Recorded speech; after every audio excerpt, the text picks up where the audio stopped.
transforming this country will be through access to the focus area of the development office, and we look forward to it. Thank you so much for the remarks. Now that you are done with the remarks, let's get to know who our candidate is.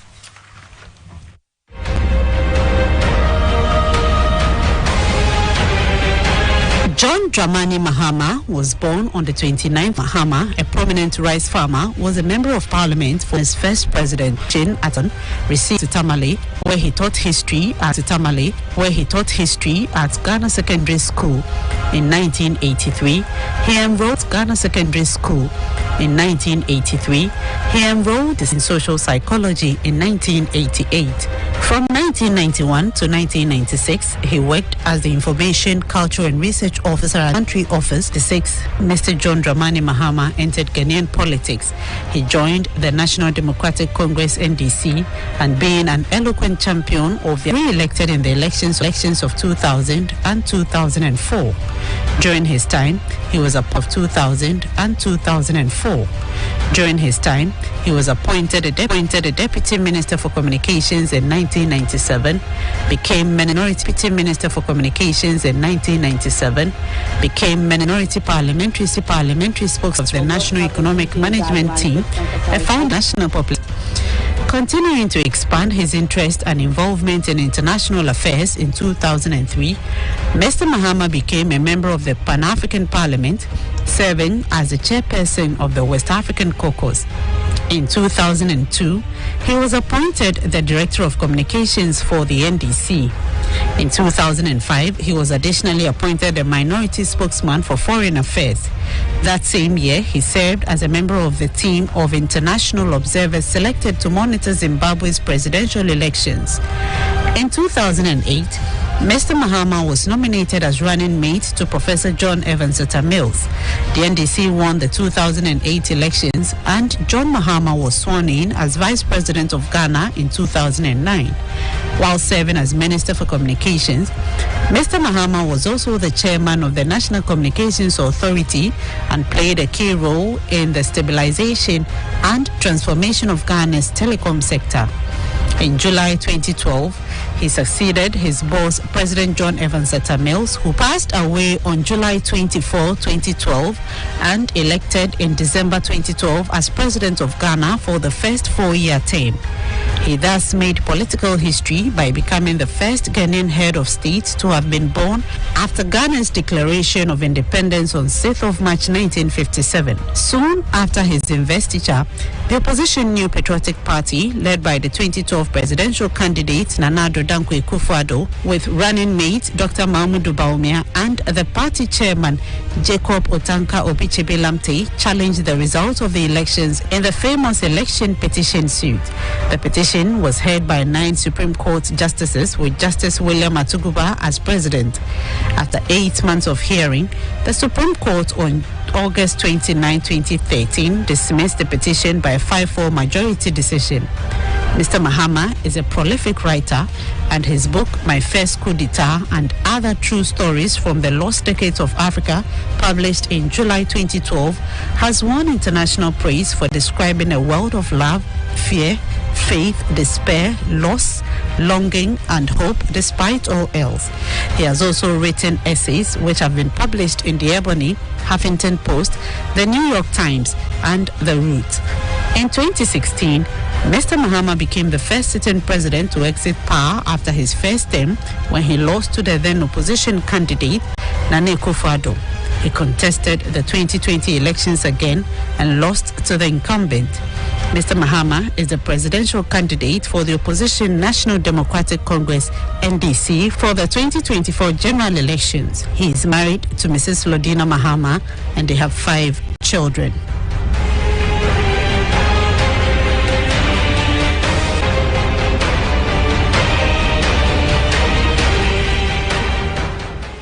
So there we have it, ladies and gentlemen. Let's put our hands together to welcome our guest for this evening.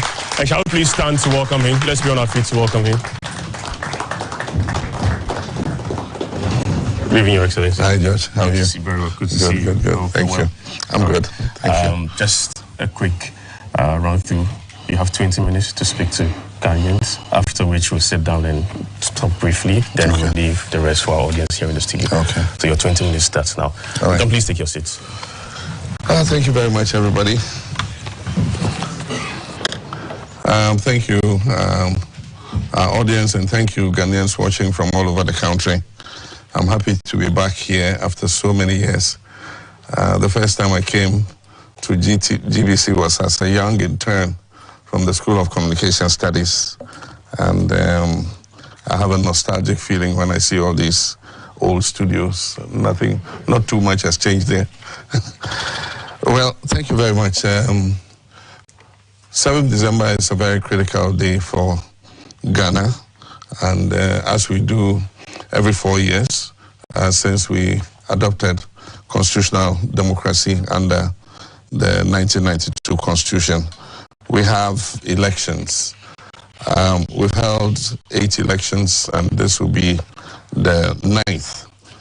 But this is no ordinary election, because it comes at a time when our nation is going through a very severe economic crisis. Actually, not only a crisis of the economy, but even a crisis of governance.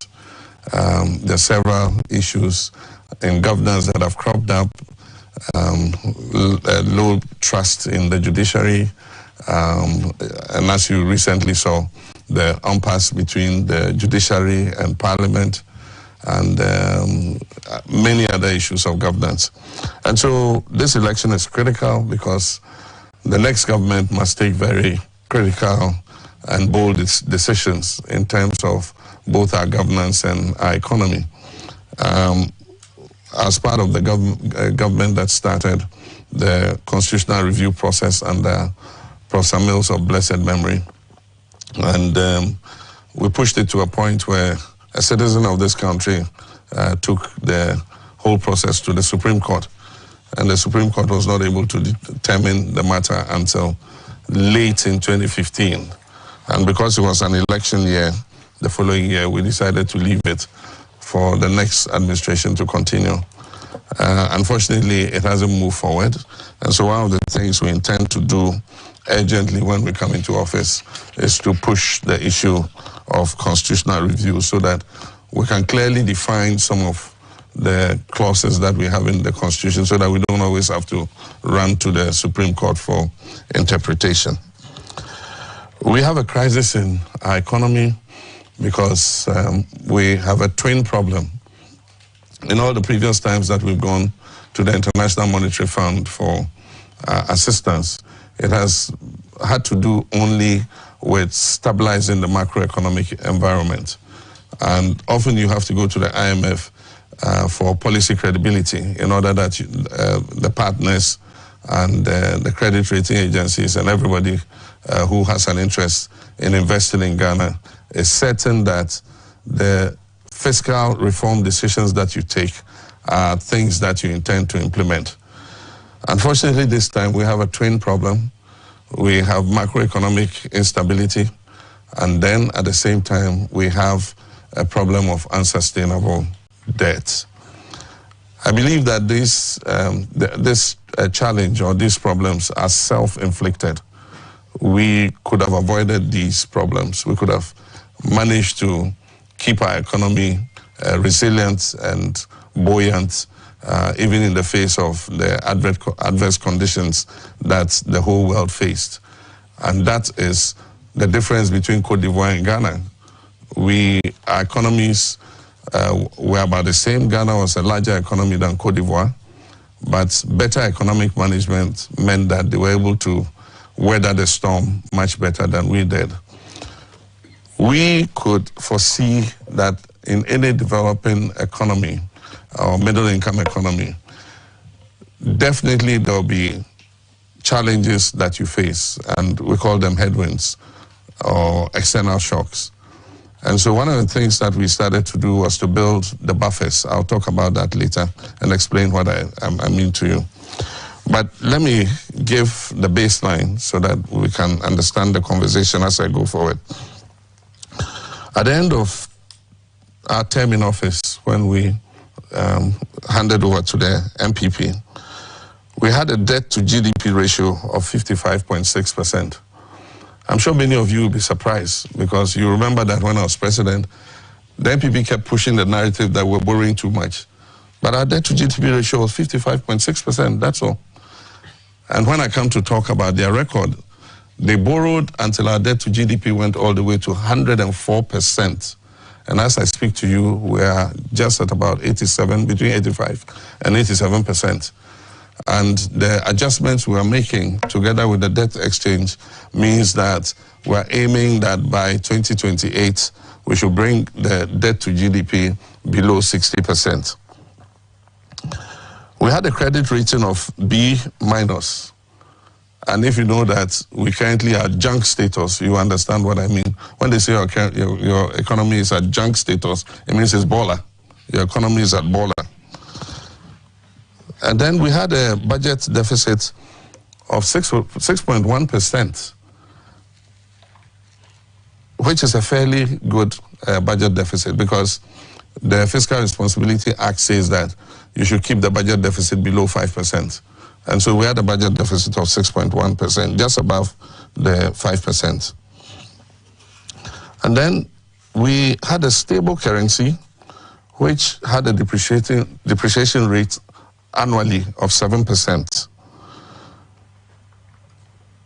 We had industry growing at 4.3%, and manufacturing subsector growing at 7.9%. We also had single-digit unemployment rate at 8.4%. And the IMF and Economic Intelligence Unit predicted that in the year following, which was 2017, because of the work we had done in 2016 in stabilizing the economy was going to grow by 8%. And so that 8% growth that we saw in 2017 had absolutely nothing to do with the MPP administration. Indeed, by the time they read their budgets and started to implement, there's no way they could have influenced that growth. And yet they tout it as one of their achievements. And just imagine that even after 2017, subsequent years, the growth started to go down. When they started managing the economy themselves, just look at the growth chart. It went down to 6 point something, to 5 point something, until it eventually ended up at 0. Now, during our period in office, we realized that we needed to find new sources of revenues. And the traditional pillars of our economy were the oil and gas sector, the cocoa sector, the gold sector, and non-traditional exports. Non-traditional exports are dependent totally on the private sector, and so it has continued to do well. Of course, you also have remittances. Remittances comes to about 4 billion a year, and that has nothing to do with government's performance. But the other sectors, in terms of the gold sector, in terms of cocoa, and in terms of oil and gas, you have to create a favorable environment for those sectors to thrive. Unfortunately, under 8 years of the MPP administration, the reverse has been the case. And so when we're in office, we created a good environment. And so a lot of investors came into the oil and gas sector. That is, by the time we left office, we had brought on stream 2 new oil fields. In 2010, our first oil field started, which was Jubilee. And that was the only field we had until I came into government. By the time I left government, we had added a 10th field, and we had added the ENI Sankofa field. And so this increased Ghana's oil and gas production. And it was good for the economy because we got more gas to reduce our dependence on crude oil for electricity generation. And then also we got more oil to be able to bring in foreign exchange. We incentivized the cocoa sector, and so by the time we left office, we exported almost 1 million tons, 967,000 metric tons approximately. That brought in almost $2 billion into the fund, into the country. Aside from that, we created buffers in order to make the economy resilient. We established the stabilization fund, and if you remember, during COVID, when government had no money at all to start the fight against COVID, we reminded them that there was money in the stabilization fund, and the money in the stabilization fund is supposed to be used when there are emergencies. And so they took $270 million or so out of the stabilization fund. We also left money in the Ghana Infrastructure Investment Fund, which we're going to start and use as our sovereign wealth fund. And we left about $250 million in that fund. We also established a sinking fund, which was to be used to retire debt that was oncoming. And so the money that we left in the sinking fund is what Ken Ofori-Atta used in September the next year when the Kufuor Eurobond became due. That is what he used to offset it. If we had not set that money aside, it would have created a crisis because government would have had to look immediately for that kind of money to be able to do that. And so when they exhausted all these buffers, the sinking fund, they used it. Stabilization fund was used. Ghana Infrastructure Investment Fund, they used it. They did not replenish the sinking fund. And yet they went on a borrowing spree, borrowing almost $3 billion every year, most of which was going into consumption instead of into infrastructure and production. And that's why in a 5-year period, they borrowed almost $11.5 billion. And that is what has created the unsustainable debt that we have.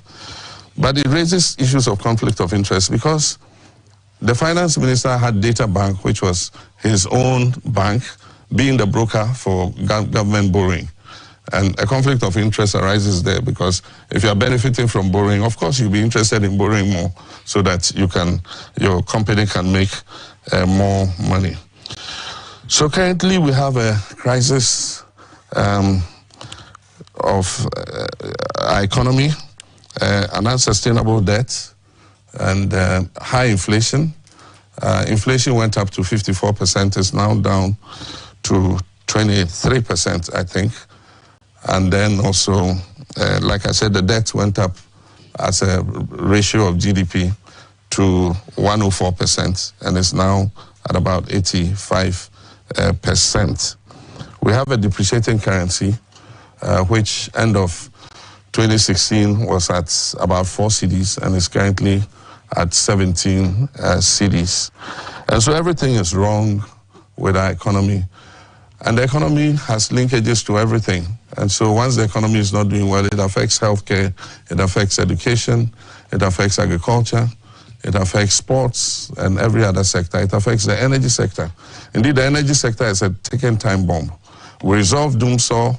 We introduced the energy sector levy to provide enough cash to be able to pay for our generation because the Doomsaw was caused by 2 things. 1, a generational shortfall, and 2, a legacy financial debt. And so introducing the ESLA, we made sure that more money was going to come in to be able to pay for generation. And then also, because we brought in Car Powership and also Ameri, we brought in almost 500 megawatts that solved the generational shortfall.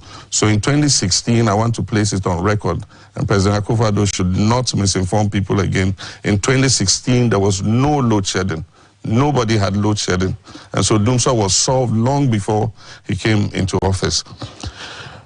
Again, he has sown the seeds of Doomsaw, and we're feeling it already. Our lights are being put off because the energy sector debt has ballooned to almost $2 billion.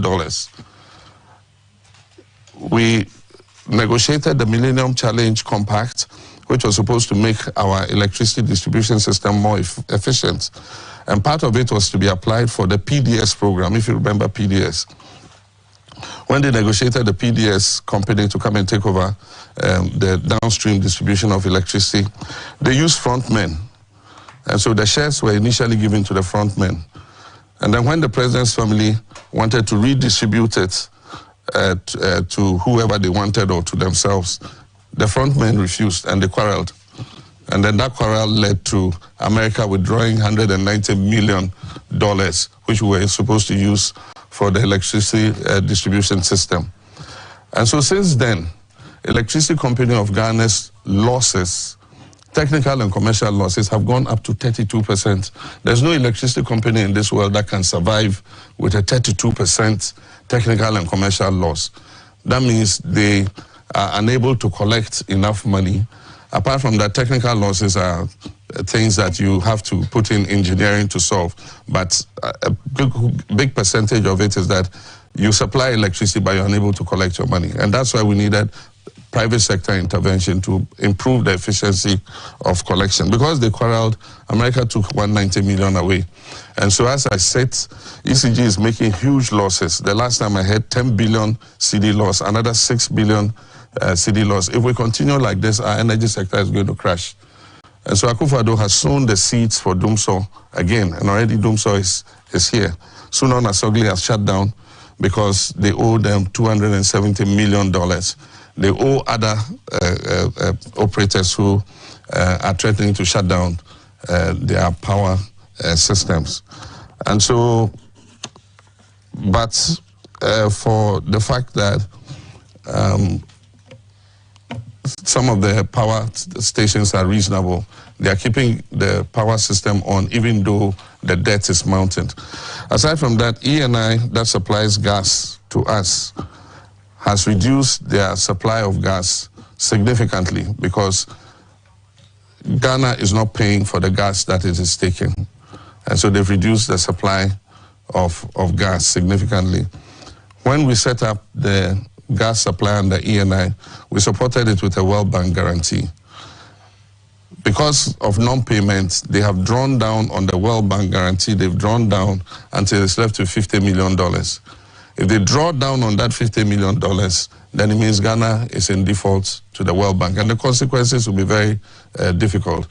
So they've put this country on the brink, and something must give. After such severe mismanagement of the country, I find it strange that they have the temerity to ask us to applaud them and to even vote for them again to come and continue the mess that they have caused. And I think that Ghanaians must know the full extent of what has happened. Nothing is working in this country.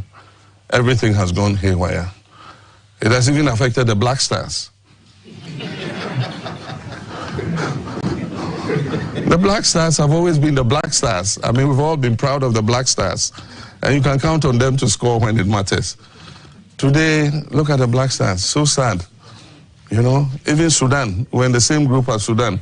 Sudan played all their home matches away because there's a war in Sudan. And Sudan has qualified. Black Stars is out. And so the time has come for Ghanaians to make a change. And I can smell the wind of change coming. I can tell that Ghanaians appreciate what we did when we were in government. A lot of propaganda made Ghanaians not know that we were managing things well. They said that life was hard. They were going to come and reduce electricity prices. They were going to come and reduce petrol prices. They were going to come and reduce the cost of food because they were going to grow so much food that, you know, the price of food will come down. Today is the reverse. The price of all these things have gone up. Petroleum has gone up, you know. Currency is depreciating, you know. The price of kenke has gone up. You know, kenke used to be 50 pesos and 1 CD. Today it's 5 CDs and 7 CDs. And for a person like me, I probably might eat 2 balls or 3 balls. And so today if I eat 3 balls of kenke, that's 15 CDs. And then 1 chinam is 20 CDs. So you're talking about 35, 40 CDs just to have a meal of kenke. And so if a person has to have 3 square meals a day and you are spending 35 CDs on every meal, I mean, you can imagine what the, what do you call it, the minimum wages. Far less. I mean, there's no way.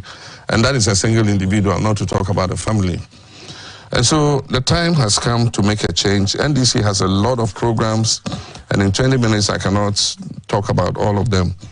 But one of the major things is that we've become a high-cost point for business, high-cost destination for business, because this government likes the easy way out.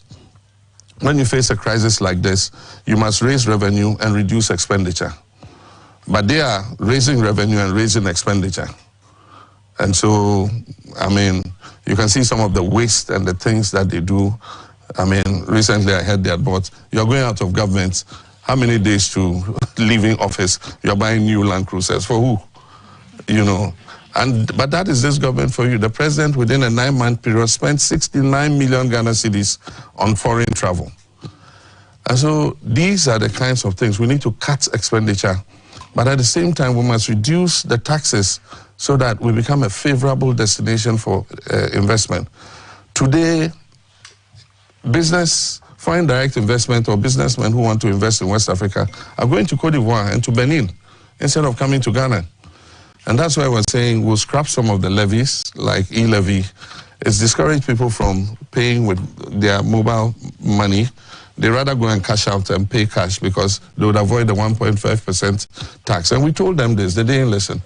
And so some of those taxes are things that we'll take out. The betting tax, I mean, there are no jobs, so the boys get a little money here and there from betting tax. Then you go and take 10% out of it. And so those ones, so COVID has come and gone. Why are you taxing us for COVID? We're the only country in this world that is still being taxed for COVID. And you know, the last scorecard I'll give you, Ghana has always been the second largest economy in West Africa. Today, we've lost that position to Cote d'Ivoire. In 2022, Cote d'Ivoire overtook us. And so we're now the third largest economy. And this is under the watch of Nana Akufo-Addo and the economic whiz kid, who was supposed to come and make our economy the best. Unfortunately, he's lost, you know, any courage to talk about economy. It's only about digital. Digital is important. And I was Minister of Communications. We laid the groundwork for all the digital revolution that you're seeing. It was us who licensed the mobile companies. It was us who laid the fiber and all that. It was us who started the .gov platforms and all that. And so, yes, it's important. It facilitates production. It makes business easier to do. But you must get the fundamentals right. Your economy must work. You must manage your economy in such a way that those digital applications would add a bonus to what you're doing. But you cannot just say, I'm totally digital. You know, you were not even trained as a digital person or a telecom. You were trained as an economist. And you were brought because you were coming to deal with the economy. So why have you suddenly shifted to a completely different professional orientation? You know, and so these are things we need to look at. We have the Women's Development Bank. I'm sure you've all heard about it. We have the National Apprenticeship Program. We have the 1 million coders program, which they plagiarized. It was in our 2020 manifesto. They put in their 2024 manifesto and tried to accuse us of plagiarizing it. We said, just go and look in our 2020 manifesto. It's there. Just that we didn't win power, so we couldn't implement it. We have the Mahama Cares. I don't know who put my name there, but it's a medical trust in which we want to put funds to help people with kidney, diabetes, cancers, and so on. The treatment is so expensive that I think that we must set up a system that helps people who are suffering from these lifestyle diseases to be able to have some relief. We have the free sanitary pad program for girls in secondary school and some of those in junior high school because they miss school because for 3, 4, 5 days because they don't have what it takes to be able to keep themselves well. We have the stress-free fee, what is it? Free stress, no fee stress program. It's a mouthful, but it's to cancel academic fees for fresh entrance into the university. And so, in the first year, there are many cases where people qualify for university, but they are unable to take up their places because their parents cannot afford 3,700 cedis. Recently, I had to intervene with a girl who had to sit at home and help her mother sell roasted plantain because she could not afford to pay her first year admission fees into medical school. And so the girl is in school now in UDS, and we had to put some money together to assist her. And so it's something that will help a lot of people. We have the the Bed for All program, that is hostels. Universities have huge tracts of land they are not using, and yet the private sector has money to invest in building hostels.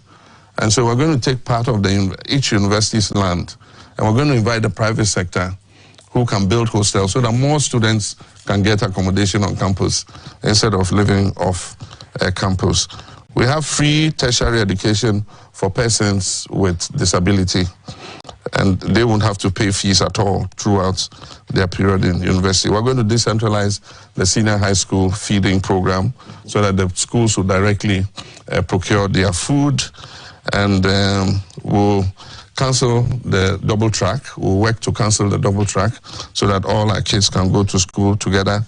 And then last but not the least, we have the Jumaura program. We want to assist 10,000 young people to own their own businesses, including poultry farms. That's why I said Nkukon Kitty, and then it's Nkukon Ma. We'll give them Nkukon Ma. I said Nkukon Kitty, and they're belittling it. But eventually I saw they also said incentivize youth to go into poultry production, and so it's the same thing. And then the last but not the least, Operation Recover All the Loot. Hold people accountable who have served in office. If you don't want to be held accountable, stay in the private sector, run your own business. You can spend the money anyhow, nobody cares. But if you accept public office, you must prepare to be held accountable. And we will hold this government accountable because we are the ones who can hold them accountable. The reason why they want their vice president to take over is so that they can, brush away all this money under the beds, dollars found under beds and things. They can just cover up everything. But the day of accountability must come. But we will not only hold them accountable, we'll hold ourselves to accountable. And so if we are taking action against people who have looted states, lands and properties and things, or stolen public monies, our appointees should also expect that the same yardstick will be measured to them when they fall foul of public conduct. So let me leave it here, and I'm sure that in the conversation we can talk some more. I'll just advise in the election that we're going to hold that we should be wary of vote buying. I know that I've had reports that money bags have gone in and are trying to influence people with money to vote for them. Remember that you take that money, you spend it, and if you vote the wrong way and you have a government that is not able to run things, you will suffer again for another 4 years. Thank you very much. Thank you very much, Your Excellency. Thank you. So what we're going to do is that we'll go for a quick break. When we return, just shortly, we'll have a sit down with him, and then we'll go through question and answers. Stay with us. We'll be right back.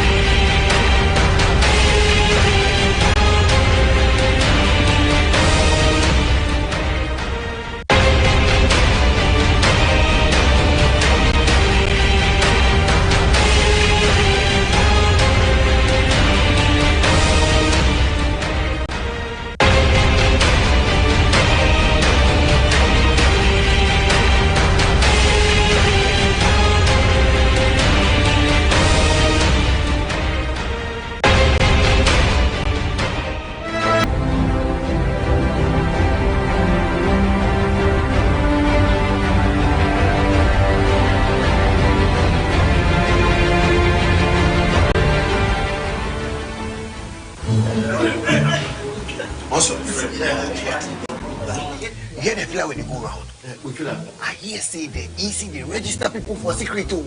Add thousands of names to the register. I no go lie you. I hear say they do that for the EC headquarters.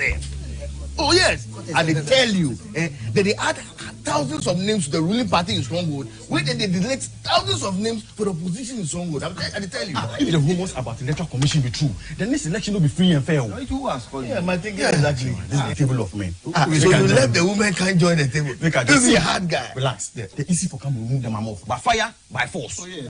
They for come remove them off. That one they for come. I'm sorry to disturb you. I couldn't help but overhear your concerns. So I beg.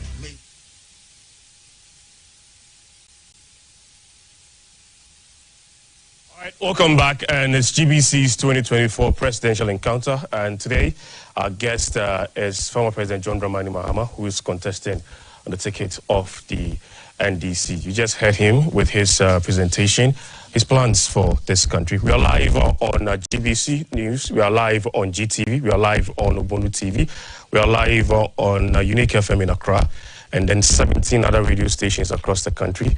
On Facebook is GTV Ghana. We're also live on Ghana Broadcasting Corporation on Facebook. On X is GTV Ghana. On YouTube is Ghana Broadcasting Corporation. This happens to be the biggest platform, or media platform in Ghana. And wherever you're watching us, this is the Ghana Broadcasting Corporation, your Ghana Broadcasting Corporation. Your Excellency, once again, welcome. Thank you, George. And I hope you're well, though. Yeah, I'm fine. Okay. I have not forgotten. Today is your birthday. Happy birthday. Ah, thank you. Okay.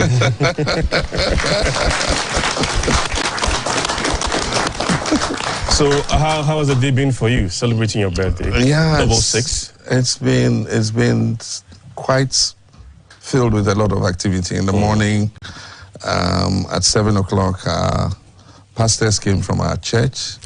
Yeah, and we had like a prayer breakfast. And then after that, I have 3 orphanages that I support. And so I went to present some items to the orphanages. And then after that, I had an international guest, a head of state of another country. He came and asked to see me, so I met with him. And then after that, I went to this church, Second Chance, is it? Okay, yes. Philadelphia, yeah. Yes. I went and spent some time with them. Yeah. And then I came back and then went to Action Faith, Duncan Williams, Impact. And then from Impact, I came directly here. Okay. Yeah, so that's been my day. It's been a very eventful day. Yeah, very, very eventful. What's your birthday wish? To win the election.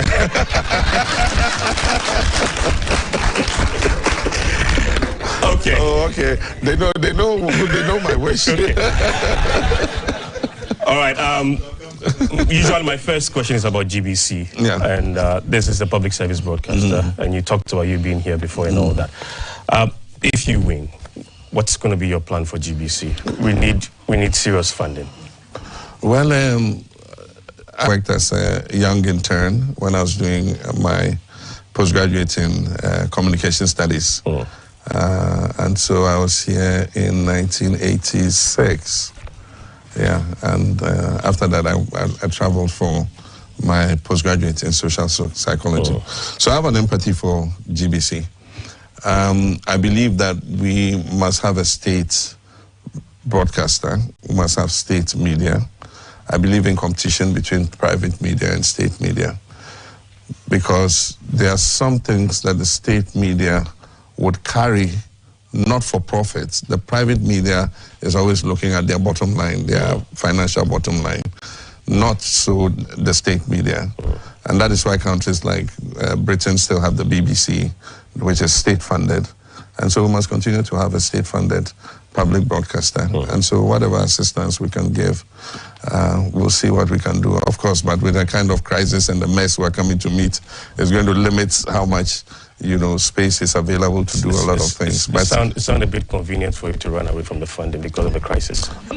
No, not exactly. I'm saying that we all are going to discover what is there. Because I even believe that what we're being told is not what it is. Because I see this government awarding huge last-minute contracts.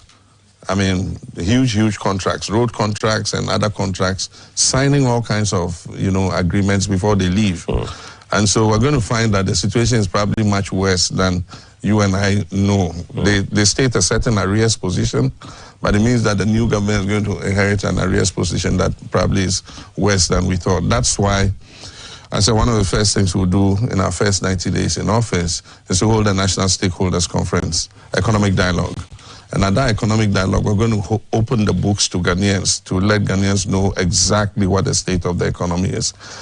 Because I believe that once we are transparent with Ghanaians, they would be happy to come along for us to do the hard work that we need to bring the economy back on track. Okay, great. You talked about our debt situation and how it has really increased. What's your plan to bring it down? Our plan is to re-establish the sinking fund as quickly as possible. The sinking fund is a fund that you establish in which you put monies that are meant to retire any oncoming debt. And so our first thing would be to establish the sinking fund and we'll look at the Petroleum Revenue Management Act again. It shows how petroleum revenues should be divided. You have the Heritage Fund, you have the Stabilization Fund, and then you have the annual budget funding amount. The annual budget funding amount, part of it, which is 70% of the total revenues, goes to GMPC. Now, if you look at the way GMPC has been spending money on useless things, I think that we must look at that again. We should just not give them that huge money and let them just keep it in the account and just use it for whatever they want. We must be able to set up an account into which the monies that are meant for GMPC are put. And as and when they need that money, the money is released to them. Because they've used it for non-core things instead of exactly for what they want. So what I was trying to say was that we need to look at the structure of that. And if there are any savings that we make in terms of, cutting down expenditure in that area, we should put it into a sinking fund. And that sinking fund should be used to address oncoming debt. Aside from that, we need to renegotiate the debt. We're not part of the debt negotiation. The debt exchange, we're not part of it. And so we didn't have anything to do with the profile that has emerged. But everybody will tell you that there's a problem with the debt profile. There are two humps, one in 2026, and then another one in 2027. The 2026 one, we're required to pay 182 billion cedis. You know how much the total budget, government budget is? It's just over 170 billion. So in 1 year, government is supposed to pay its whole budget to service a debt. It's not feasible. And so we believe that there should be a negotiation that flattens it and streamlines it. But those are discussions that we'll have to have, because with the IMF and all of them, we'll have to sit and look at what is realistic. I think we're in a hurry to get a deal. And so both the IMF and our government were just in a hurry to announce to the world that Ghana has been able to successfully renegotiate. But, I mean, this is not sustainable. 182 billion in 1 year when your total budget is just about 170. It doesn't make sense. So you're going to have a renegotiation. And then again, in 2027, we're supposed to pay $4.2 billion. I mean, it's going to be difficult to do that. So you renegotiate with IMF too? We're not saying we're throwing the program away or that we're renegotiating. We're going to show the difficulties in implementing the program. That's going to be a difficulty, because then it means that if we don't do that, in 2026 we have to declare another debt default. And that will even be more serious than the current situation in which we are. So if you show the difficulty in there, what would be the way out? What would be your program? Well, we'll sit with our partners. We'll sit with the World Bank, the IMF, the African Development Bank, and then see how we can together negotiate that curve, and we'll see. Right. I mean, currently, this government has a debt moratorium, and when you speak with the IMF, they say, oh, they have front-loaded the bailouts. 2/3 of the bailout money has been paid in 1.5 years of the program when we have a moratorium on payment of debts. And when we start paying debts next year, 2026, only 1/3 of the bailout money is left. I mean, I don't know how that was negotiated. Okay. You talked about setting up a sinking fund, and I mean, one of the sources for the fund into the sinking fund is oil revenue. Yeah. Now, I'm looking at how sustainable our oil revenue is going to be, where there have been further projections that our reserves are actually dwindling, which obviously there will be challenges with the revenue. So how sustainable would that be into the sinking fund? Which other means of sustainable revenue can you actually get into the sinking fund? Our oil resource is dwindling because this government has created an unfavorable environment for the people who have the technology to come and drill and produce. That's it. And so our production has fallen by 32%. Yes. And the point is, they are quarreling with all the companies in our upstream. ExxonMobil, they virtually messed up and ExxonMobil pulled out. ExxonMobil is one of the biggest giants. And when they come to drill, they have deep pockets. And so they can drill, even if it's a dry well, they'll drill again. And so when ExxonMobil comes into your oil space, it's a very exciting thing to have. I mean, ExxonMobil packed and left because, I mean, they were just being so petty. Regulations were, you know, just unfavorable. Tallow, which is running the Jubilee field and the 10 field together with Cosmos, all of a sudden they get up and say, we've audited, you owe us $700 million. You must pay us immediately. I mean, and so Tallow say, where's the $700 million coming from? We dispute it, we don't owe you. But you don't wait and come and surprise them with a $700 million bill. And so it's like, oh, you are just fishing. You just want, because the economy is in crisis, you want to extract $700 million out of us. Of course, it's under arbitration, and so we'll see how to sort it out. E&I had litigation with a Ghanaian company, Springfield. We gave Springfield that block, and Springfield made a discovery. And then they thought that the block was connected to the E&I block. And so when that happens, there's something you call unitization that you do. And so Springfield asked for unitization. And then E&I objected and said, no, you drilled only one well. You should drill some additional well to be able to prove that there is a connection between the blocks. I mean, that was just a petty disagreement. If I was president, we would have resolved that. These guys left it. It went to court. The process went on, and the courts ruled that E&I should escrow 30% of their revenues. A big company like E&I, you say 30% of their revenues they should put aside, they shouldn't touch it until the case is disposed of. And when E&I refused to do it, they were cited for contempt. And so they were going to arrest the E&I top management. So what did they do? They bolted to Cote d'Ivoire, and then they moved their headquarters from here and moved it to Cote d'Ivoire. The money that they had brought to drill in 4 compartments that they have next to the current field that they have, they took that money to Cote d'Ivoire. And guess what? They discovered the Baleine field in Cote d'Ivoire, which is currently giving Cote d'Ivoire more gas and oil. And the 4 compartments that money was supposed to do in Ghana are lying fallow. So I'm going to go and find all those people. I'll hug them. I will cajole them. I will bring them back. I can charter a plane to go and bring them all back and tell them, please come and drill, you know. But it's easy. With most of those compartments, a lot of work has been done. And so bringing them on stream is not going to be very difficult. And so if we're able to do that, it will give us more gas, one, so that we can reduce the amount of crude oil we're using to produce energy, because we'll have more gas. If we have gas, it saves us a lot of money because crude oil is far more expensive. So that's the first savings we'll get. But aside from that, it will increase the revenue we get from oil and gas. And with that increased revenue, we can put some into the sinking fund. A major source of revenue, I mean, this has been part of our economy for years, got to do with taxes, which usually is a low-hanging fruit.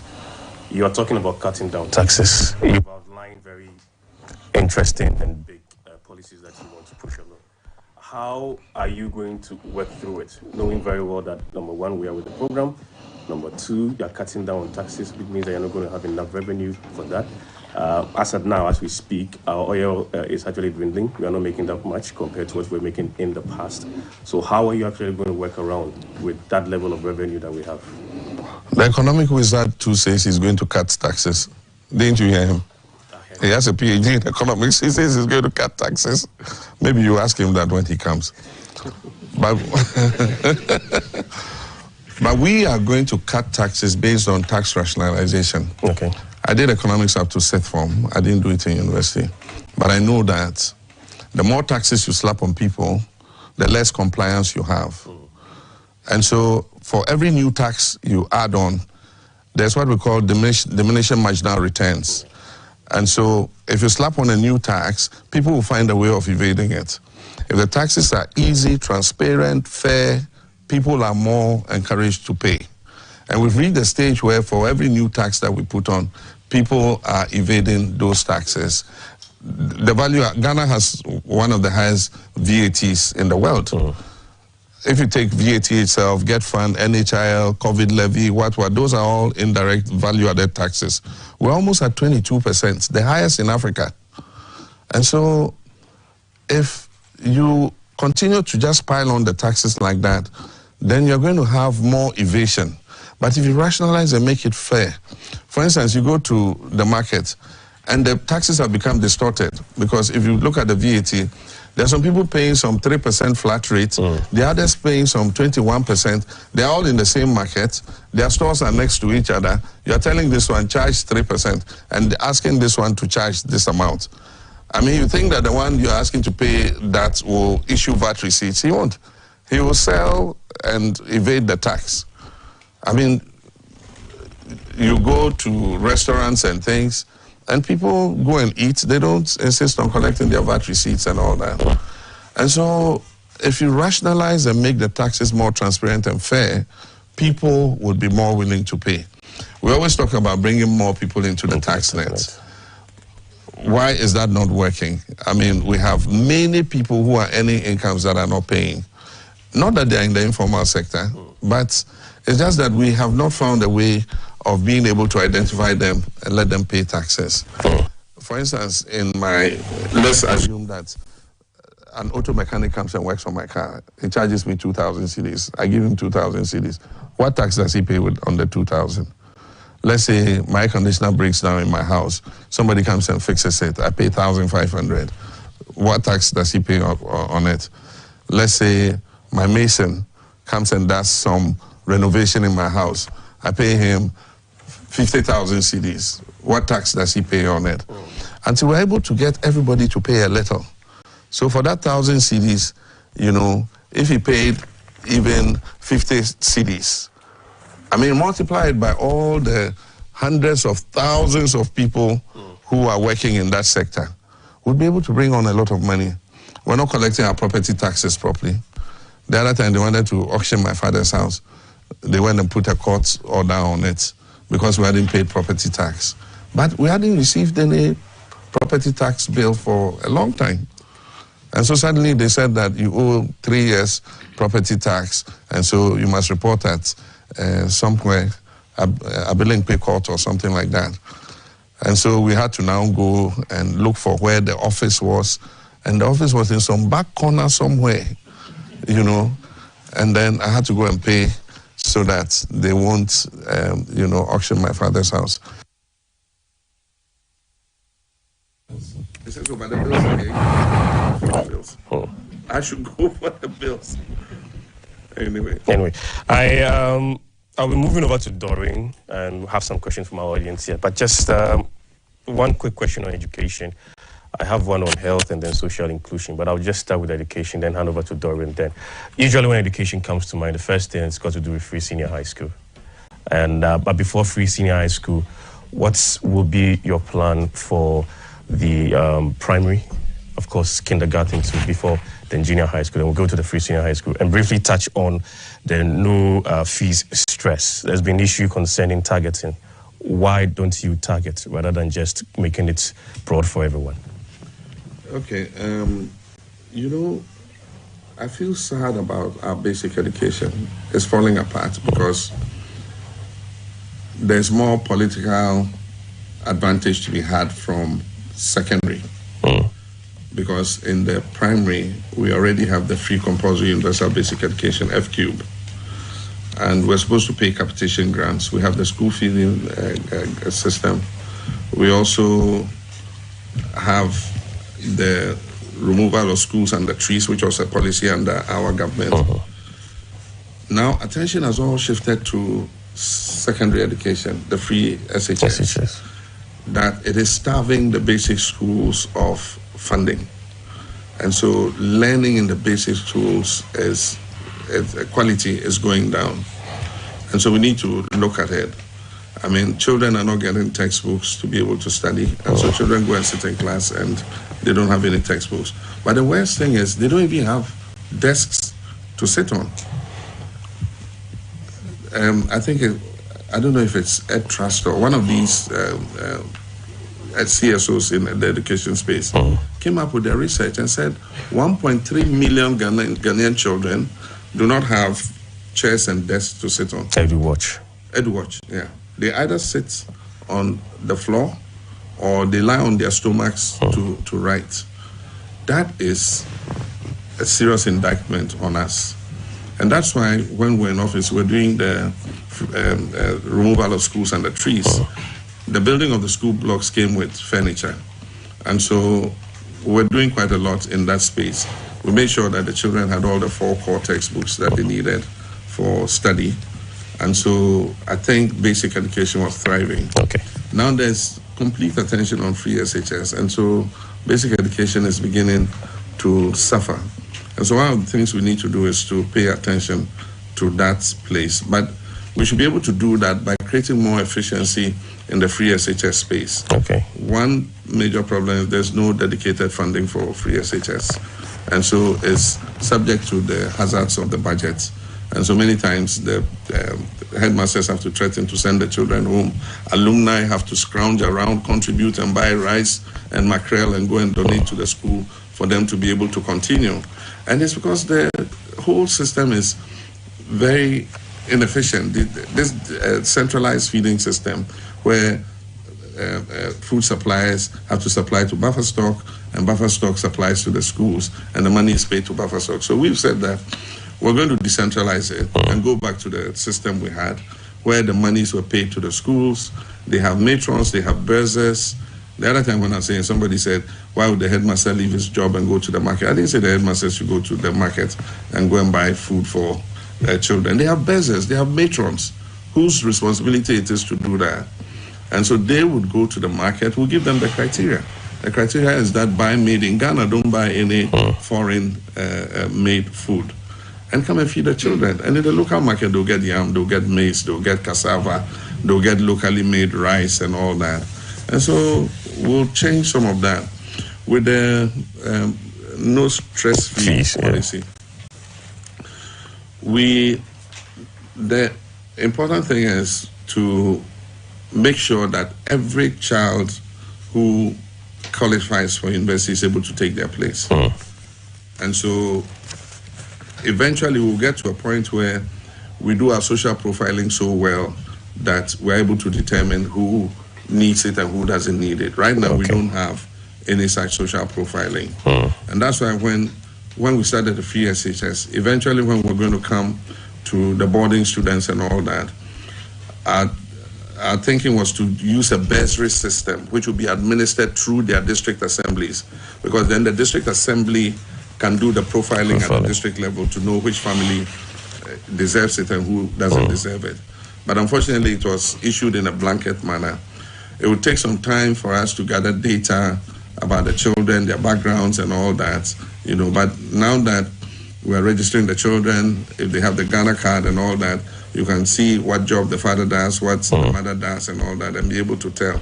But for now, it's been introduced as a blanket system. We'll continue to use that until such a point where we get to be able to know that John Mahama's son does not need to get it free, because I can afford to pay not only for my son, but for many other children. Okay, all right. I'll move on to Doreen now. We'll pick some questions from our audience here in the studio. Yes, Doreen. Thank you so much for this opportunity. And we have my favorite part of the conversation where I give the power back to our audience to ask all the relevant questions they want. So the protocol is that if you have any questions, you just signal me. I'll bring the microphone to you. You mention your name, where you're coming from, and then you go ahead with your question. Now, I'll start by asking my question as usual. Your Excellency, one of your major campaign promises has been the 24-hour economy. Now, that's one job, 3 people, 3 shifts. Now, today on social media, I'm hearing that you said that this is going to be voluntary. On that aside, the question is, do we have the financial resources to go ahead with this policy, considering governments past and present, their complaints on the wage bill? And also, I want to know, when exactly do you think that you can start implementing that policy? I've read that you are saying it's gradual, but when can we say that, yes, this policy is starting? Please hold on to that question for me. I'll take 2 more questions. I'll come back to you for a response. Please, we want to continue with education. Okay, so what start with education? Okay. Thank you very much. I come from Nagrat. Okay. So the first issue is considering the narrative that Your Excellency you have. You can tell us your name? I'm Michael. Michael, good. Nagrat. All right. Considering, Your Excellency, the narrative you've made in the education, the economy, about the economy, what will be your agent strategy in terms of funding the free senior high school? Because you've spoken about what you will do, but how will we get the funding? Especially doing away with the double track. Okay. In your manifesto, you also spoke about integrating the free senior high school secretariat into GES. How about the senior high school coordinators in the respective regional and district offices? Okay. Michael, thank you very much. Please, for want of time, we'll restrict ourselves to 1 question because we have lots of organizations here. We want to make sure that everyone gets the opportunity to ask their questions. So please, if you get the microphone, please just ask 1 question. I think Your Excellency has 3 questions now. So let's pick the lady's one, and after that, he can actually respond to it. Yes. Thank you very much. My name is Dr. Harriet Tanan, Nagrat. Still on education. Nagrat once had a tax waiver on vehicles, which was withdrawn. Will your government consider restoring that to enable Nagrat to acquire vehicles for our teachers? Okay. Thank you. All right. Thank you very much. So, Your Excellency, Doreen's 24-hour question, wage bill, when you're going to start, and that conversation on social media that you're saying is voluntary. Yeah, well, it's voluntary because we're not going to hold a gun to the heads of industries and business and say, come and register with the 24-hour policy. It's going to be voluntary because we're going to roll out the policy and show how you will benefit if you sign on to the policy. And so that's why we say it's voluntary. When I was president, I assisted the pharmaceutical industries with a loan of 50 million Ghana cedis. And you'll be surprised what it did. It made them expand their production lines.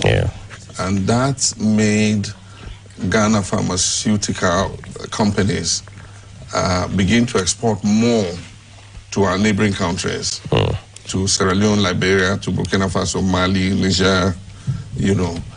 And so there are incentives that government can give to companies in order that they are able to add on. And so, for instance, we have the Ghana Exim.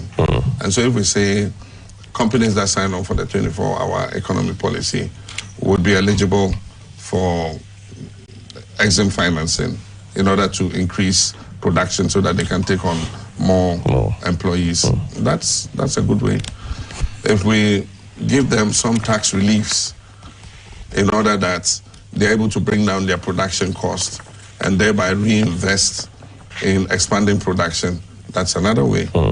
We must also take advantage of the increased demand that we can have by using the ECOWAS Trade Liberalization Scheme and the African Continental Free Trade Area. I don't know what the current figure is, but the last that I checked, Ghana had registered 77 products. Some countries have registered 200 and over products, 300 products.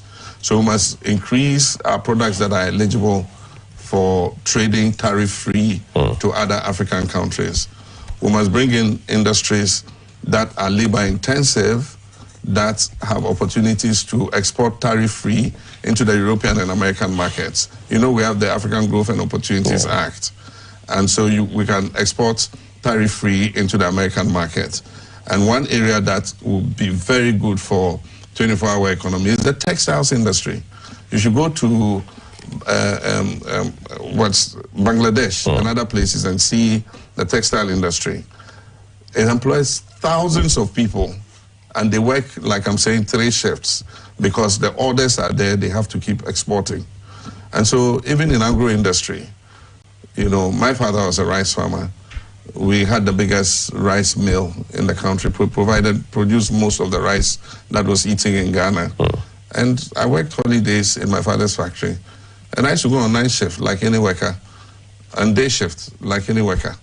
And I used to work so that I'll get some money when I'm going to school. I was paid like a laborer, the lowest wage. But, I mean, when I earned that money and I went to school, I was the richest student in school. So it is possible. And the point is, we are not inventing 24-hour economy. 24-hour economy, just Google it and see the number of countries that are engaged in 24-hour economy. Okay. We need to roll out the policy, indicate what incentives the businesses will get if they enroll, and then I'm sure that they will take it and run with it. We intend to roll out the policy within 120 days of coming into office. It's in our manifesto that within 120 days we will outline the policy for the 24-hour economy, so people will know exactly what is in it for them. It covers the service sector, it covers the tourism sector, it covers the manufacturing sector, agribusiness sector, you know. And the public sector. And the public sector. So then wage bills also comes in. Yeah, but it will be productive. If your port is running 24 hours, are they not clearing the same containers? They're just clearing them faster, that's all.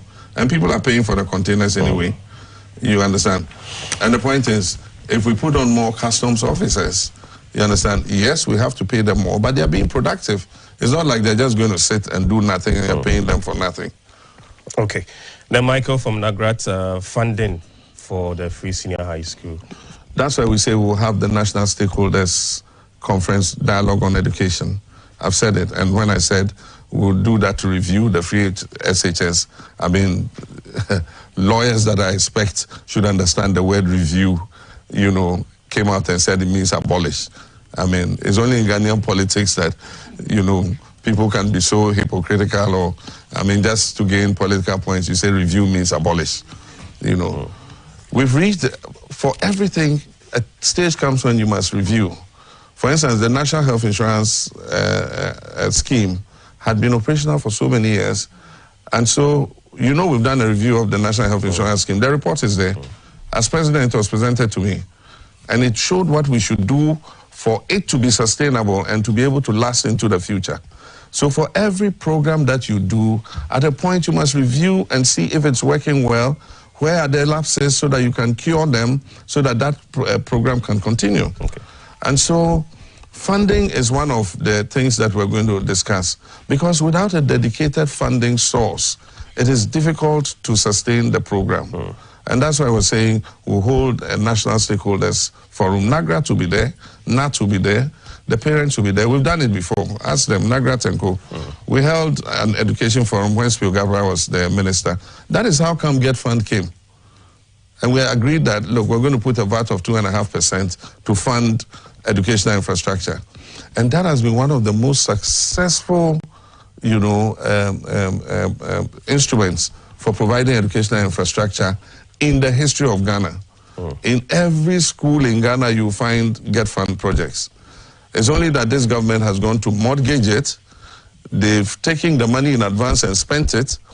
And so 60% of the money has been spent in advance. And that's why you go to all the schools and all those dining halls and administration blocks have been abandoned, because Get Fund cannot pay the contractors. And that is because this government has taken it and spent it on a few STEM schools.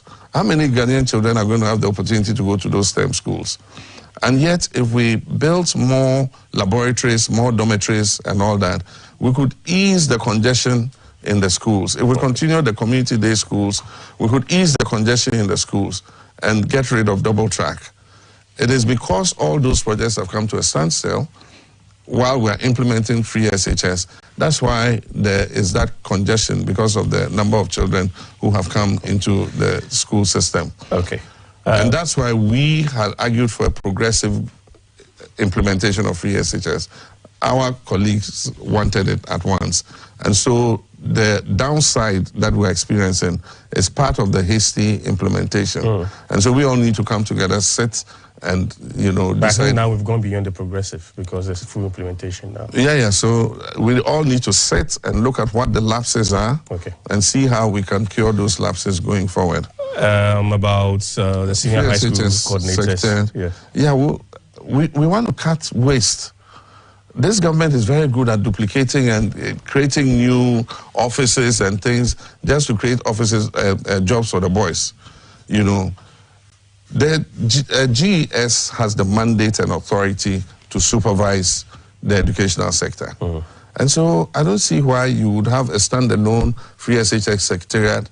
And I hear that the rot that is going on there, the corruption that is going on there, I think it's time to just bring it back to GES and let GES pretend over that. But will you include the senior high school coordinators will still be senior high school coordinators, but they will be supervised by GES. Okay.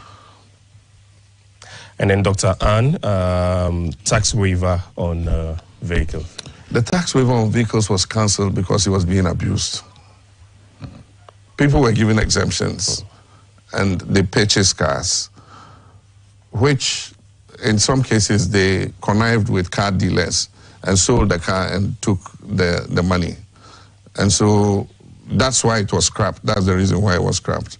We need to sit and find a way we can implement it without that kind of abuse. And so we're willing to sit with NAGRAT and NAT and all that and see how we can implement it together. And so once we do that, if we're in agreement, then I think that we should be able to look at it. Okay, let's pick the next set, Doreen. Okay. We'll pick, please hold on, we'll pick one from this side and then we'll come to you.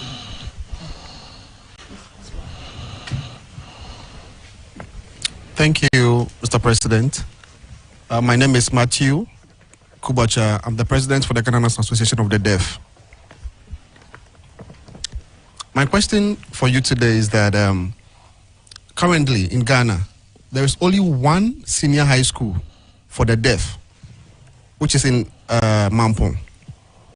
So just imagine all the deaf people across Ghana coming all the way after completing a junior high school to Mampong.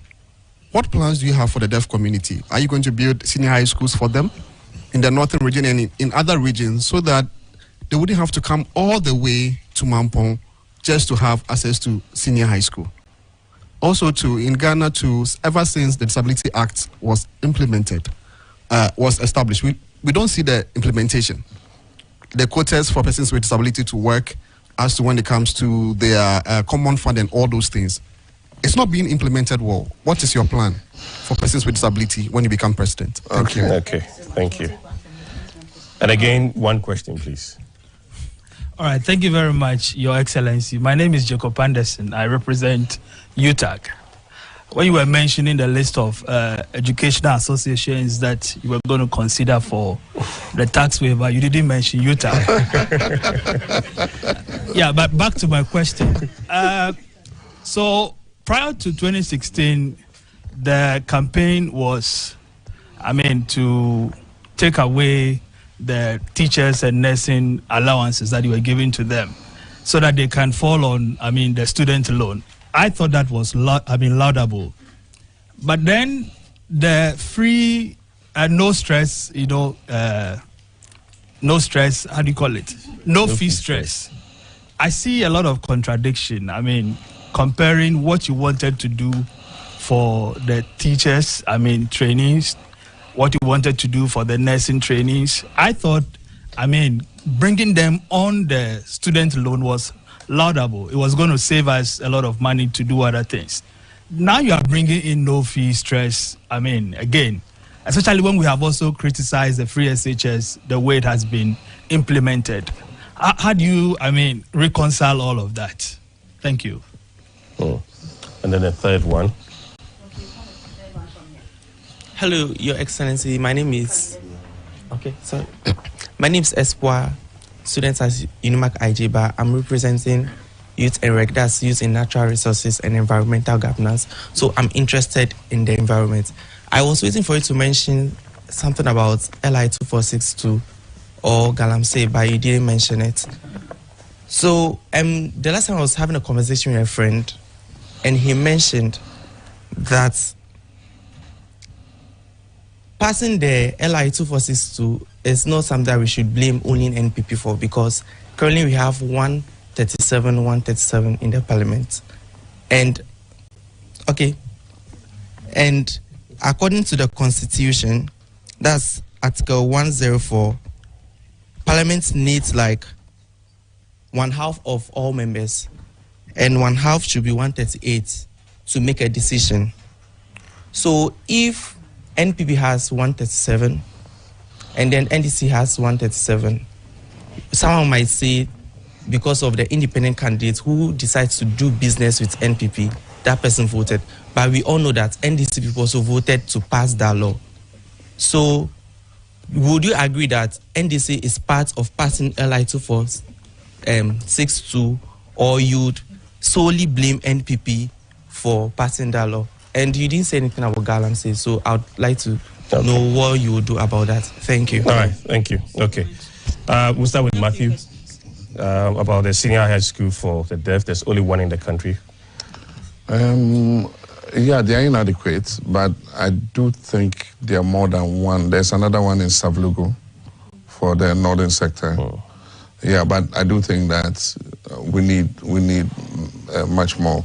We need to look at the census and see what the population that need that special education is, so that then we can make provision for. But I do believe that it's inadequate, because for a long time, those are the two schools that I know cater for that disability. And so it's something that we would look at, and maybe if we need to build 1 or 2 more of such schools, we'll do that. But it's not just building the school, it's getting the teachers and instructors who are able to work, you know, in those schools. So it's something that we need to look at. Okay, implementation of the Disability Act. Yeah. The implementation of the Disability Act, I agree, has been very lax. Because I remember that even in the Act, by a certain year, all public buildings or any building into which the public goes, it can be a privately owned, must have facilities for persons with disability to be able to access. Of course, when the bill was being passed, it was argued that it will cost a lot of money to be able to do that, because in some places you had to break the building, put in a lift so that people could use the lift. In other areas you had to open areas where you could put a ramp to be able to access. And so I don't think it's been enforced the way it should. I see new buildings coming up have ramps, and some have, you know, lifts, elevators. The problem with a lot of the old buildings, not much has been done to improve access, and so that's something that we need to advert our minds to. And so that's I agree with him. And then Jacob, we should look at it. He also talked about the common fund. Yeah. The persons with disability are supposed to receive 3% of the common fund. Now, what this government has done is that when we're in government, the law, the constitution says that the District Assembly's common fund will be between 5% and 8% of total government revenue. At the time we were in office, we had pushed the payment of the District Assembly's common fund to 7.5%. It was just 0.5% short of the ceiling. Now, what this government has done when they came into office was reduce from 7.5% to 5% to the minimum. And then in addition to reducing it to the barest minimum, they introduced what they call the capping and realignment law. And so they capped the fund. And so the extra money went into the consolidated fund. And so that has affected the 3% that they are entitled to. Aside from that, the District Assembly Common Fund doesn't go because they're spending it all here in Accra. They do all the procurement here instead of sending the money to the assemblies. And so the assemblies are there. They call them, come and take wheelbarrows. They've done the procurement in Accra. Hey, we bought you dustbins. Come and take them. I mean, who says the assemblies can buy their own dustbins or their own wheelbarrows? But that's this government for you. Okay. And so because of that, the persons with disability are not getting their money, because the little money that comes, there are some, the DC considers that there are other pressing things other than paying the money to the persons with disability. So that is one of the problems. And then, Jacob, the contradiction. The contradiction between the no fee stress and then... No, but Utag, I didn't mention your name because it wasn't you, it's Nagra that asked. That's why. I used You can note that down. Yes, I'll take note of it. Yeah. You know, we were moving, colleges of teacher training colleges had been elevated to tertiary institutions, and they were training teachers. Other universities were training teachers. Cape Coast was training teachers. You know, Winneba is training teachers. You understand? But if a teacher was trained in a college of education, he got an allowance. But if he's trained in University of Education Winneba, he didn't get an allowance. And so we said for uniformity, everybody should take the student loan, because that's what the other students get in the other public universities. So that was the case. In the case of the nurses, we said they should also move on to the student loan. But then we realized that the law did not allow them to be qualified to receive the student loan. So we said, okay, we're going to amend the law. And then when we amend the law, we'll bring you onto the student loan scheme. But in the meantime, we'll give you an abated allowance. And so we started to pay the abated allowance. Indeed, we paid it in 2016, about the second half.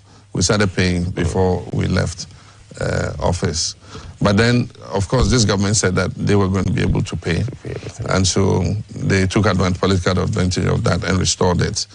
And unfortunately, I mean, it was just a political gimmick, because in some cases they owe 30 months of nursing trainee allowances. I mean, there are some nursing trainees who have gone from first year to fourth year without receiving their allowance. And so it really, the last time they were asked, they said, well, delayed allowance is better than no allowance. I mean, what kind of logic is that? You know, but there's no contradiction. You know, what's going to happen is the first year no academic fee stress is going to be administered by the student loan scheme, but it will be administered as a grant instead of a loan for the first year, because it takes time to process the students for the student loan scheme. So normally by the time they're supposed to pay that registration fee, that were the academic fees that will allow them to take their place in school, they haven't been put on the student loan yet. And that's the stress we want to take away. I give the example of the girl who was roasting plantain with her mother. Yeah. I had to intervene. I called the mother, and because of 3,700 CDs, could not take her place in school because she was supposed to pay before she goes and takes her place. You know, and there are other things they have to pay. They have to pay hostel fees and so many other fees. And so at least if you're able to sort out this one to do with the academic fees, they will be able to take their place. Then you process them so that by the time they get to second year, they are registered with the student loan and they can take the loan to pay. And that's why we say we're going to introduce the Student Loan Plus, which will be an enhanced student loan that makes the money enough for them to be able to cater for their education. And the thing about the student loan is they will start to pay when they get a job. So once they get a job, it starts to be subtracted from their salaries until they finish paying. On LI 2462, whether you accept that NDC members of parliament should also take the blame for the passage of that law? Not really, because he doesn't understand how parliament works. LIs are laid. And when LIs are laid, you can comment on them, but you cannot amend or change the LI. The only person who can withdraw an LI is the minister. And so it's laid for 21 sitting days, and it becomes law. And so you don't vote on allies.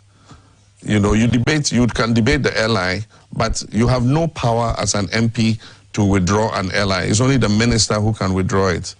And so there's a restriction on what MPs can do, especially on our side, when it comes as a legislative instrument.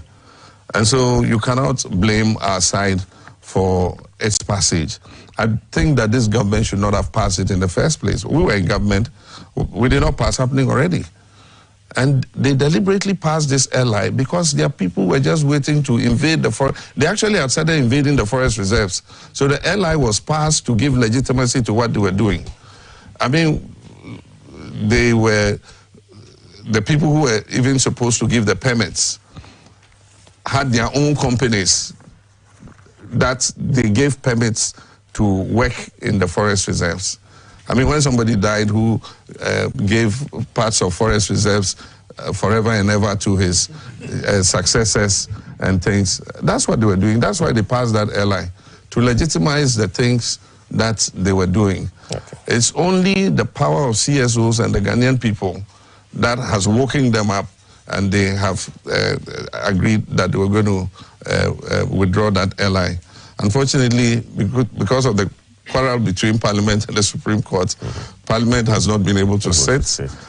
I hope that Parliament will sit after the election, by which time we would have a clear majority for the next Parliament. Okay. And of which you supported the NDC side not to honor that recall. I think it was a useless recall. It was just going to be a waste of the public funds. It was to help governments run. It was going to be a waste of the public funds. There was a recall before. You know how much it costs to recall Parliament? It's millions of cedis. And the minority side refused to come. Who is the minority side? The MPP. Okay, all right. You said you've not said anything about Galamsey. Briefly on Galamsey, then we can move to the next set of questions. Yeah, Galamsey, you know, small-scale mining is not illegal. And we've had small-scale mining for years. Except that most of it was artisanal mining. And it did not cause too much harm to the environment because the boys mostly use wheelbarrows, shovels, and pickaxes and things like that. It actually started to boom, and the destruction of the environment became much more serious when they started using earth-moving equipment, excavators and bulldozers and things. The destruction one excavator can do in 1 month, you'll be shocked. And so a lot of it was brought in when the Chinese came in with what they call the Shamfan machine. And so in collaboration with their Ghanaian partners, there were Ghanaians who promoted it.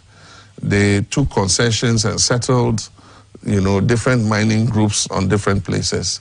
So when I came, I met a situation where, you know, you could see. There was one day, I flew in the helicopter. I remember I said somewhere was the headquarters of Galamsey, and they almost ate me up. Because what you see from the ground, it won't panic you like when you see it from the air. The destruction is terrible. And so this has continued to happen. But let me tell you, George, small-scale mining is done in America. In Canada, there's small-scale mining. In many places, there's small-scale mining.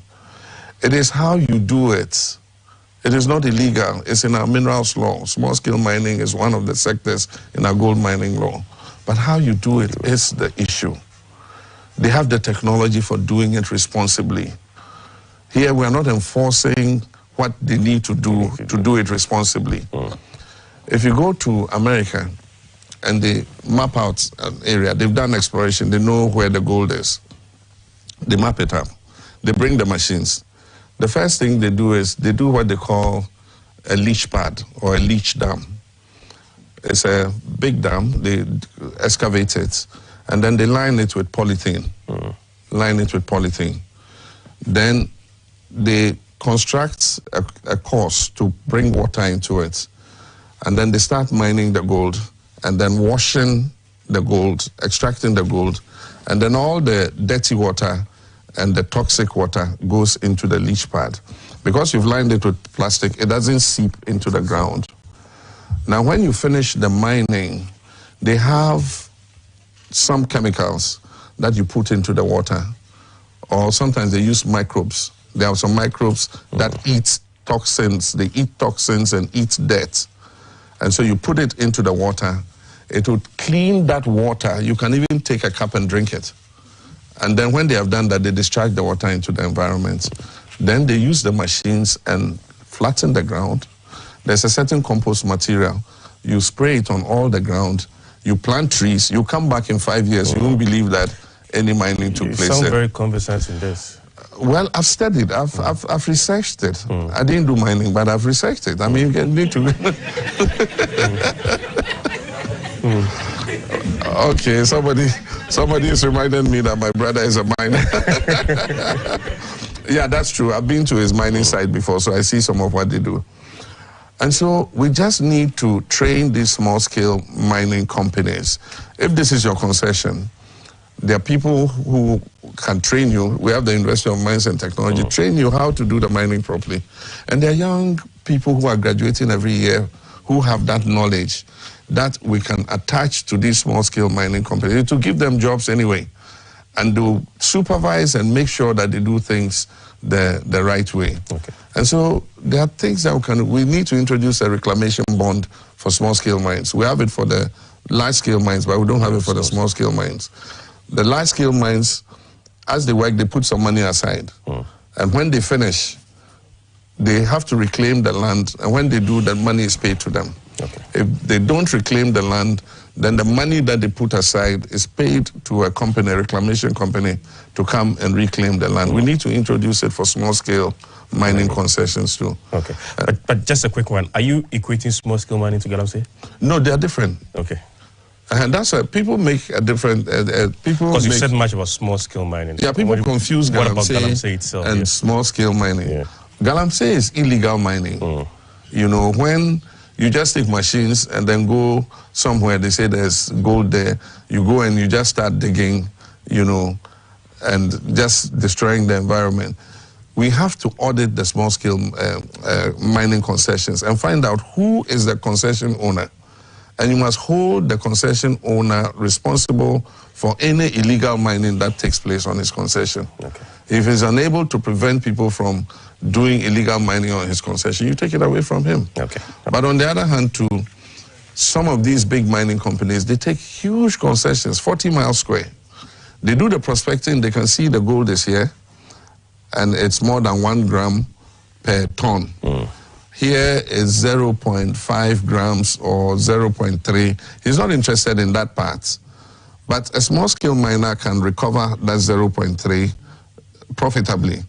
And so one of the things we'll do is to get the big mining companies and get them to seed parts of the land where they think that the grammage of gold is not worth their while. Okay. So that we can put small-scale mining companies there, help them to establish proper, responsible mining, and be able to produce gold for this country. Because of time, we'll take our final stretch of questions, then you can wrap up on that. We'll take a last batch of questions. Please, as I said earlier, keep it short. All too soon. Just one question. You want us to stay further? No. I'm traveling tomorrow. I have to go and... All right. Final set of questions that we can wrap up on that. Thank you. My name is Nade Anokwafo the First, Adabranka Market Queen, from Greater Accra Market Association. Please, what is your plans for the single parents, the elderly men, women, children on the street nationwide, begging for their daily bread, and especially the Ghanaian market women? Thank you. Please go ahead with your question. Thank you, Ms. Doreen. My name is Salma, a student at Unimac Institute of Journalism, and I'm here representing youth in natural resource and environmental governance. Your Excellency, in your manifesto, you mentioned that you will leverage, when you are voted to power come December 7, you will leverage on green technologies to ensure or promote, to ensure or create jobs in the country. So my question is, when you come to power, how are you going to make sure that climate change, biodiversity, energy transition, and all these green technologies are environmentally sustainable and also economically beneficial to everybody, including people with disability? Thank you. All right. Thank you, Salma. We have another lady at the back. Thank you. My name is Mawina Azuma from the Youth Bridge Foundation. My name is Mawina from the Youth Bridge Foundation. Now, in 2016, we published a policy brief that advised the decoupling of the Ministry of Youth and Sports, and which you have also mentioned that you are going to do if voted into power. So we align with that, and then we commend that. But we're also looking at, we want to know what motivated the decision by your party to decouple, and then what the agenda of the ministry is going to be. While we are at it, can we please consider can you tell us how young people are going to be included in the implementation of your policies, especially considering the various demographics of young people that we have, young people living with disabilities, out of school youth? Thank you. Okay, so our last question. We have too many questions. One question, last one.